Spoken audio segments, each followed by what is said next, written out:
We're from Georgia, and we've lived in Wichita for a little over 4 years now, and I love Wichita. Despite Angelina Vaquera-Linke's love for Kansas, she and her family, including her 2 autistic sons, faced unexpected challenges upon moving. Well, just like Kansas, Georgia had really great early intervention services that both the boys got till they were 3. But when those end, you really just kind of rely on the school system for services. When Angelina decided to seek help from the state of Kansas, she realized it wouldn't be coming anytime soon. That even though we want our kids to be the best they can be, that we're real happy with who they are. God made them the way they are, and He made them perfectly, and we want them to reach their full potential, but we just want to enjoy them for who they are too. Angelina's younger autistic son, Oscar, is 10 years old. 4 years pass without services that could help Oscar learn what he needs to become a contributor to society. And it really kind of just broke my heart, because these are the years when his brain is still developing and he is so receptive to make those improvements. I feel like I'm a lot further ahead than what I could have been without the help that was given to me when I was growing up. Angelina's oldest autistic son, Aubrey, is now 18.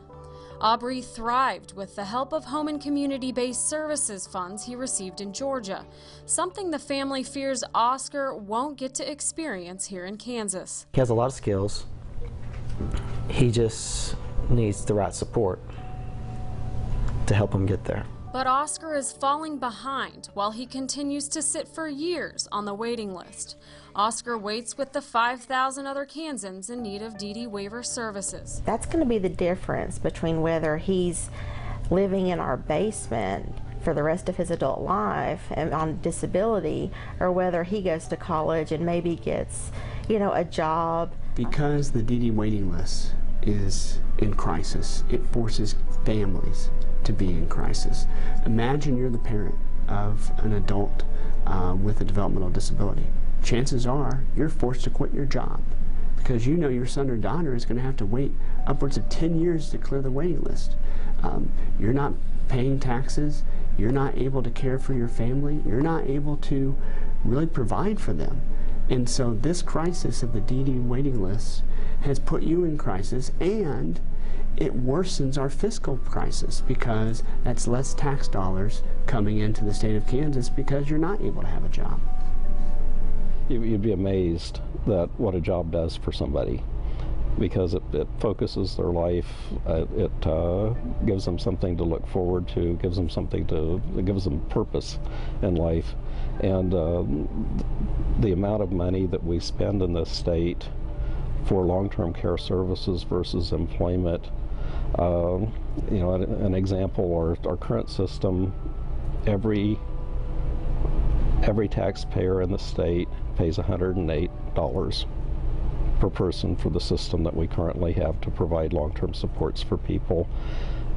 Of that $108, $1.50 is spent on employment. $1.50. It was rough because I actually stayed home for 10 years. I wasn't able to have a job. If DD waiver funding was available, more parents of children with disabilities could go to work full-time, contributing millions of dollars to the Kansas economy. I know that waivers cost money, but the kind of waiver that we received for Aubrey probably didn't cost $10,000 a year. And because of those supports, I can't even calculate the money that's going to be saved over his lifetime and over my working lifetime. And whenever you really talk about waiting, that's what a lot of people with disabilities do. They're waiting on a list. Then they're waiting for a bus. Then they're waiting for a job. Then they're waiting for a life. And people shouldn't have to wait for a life.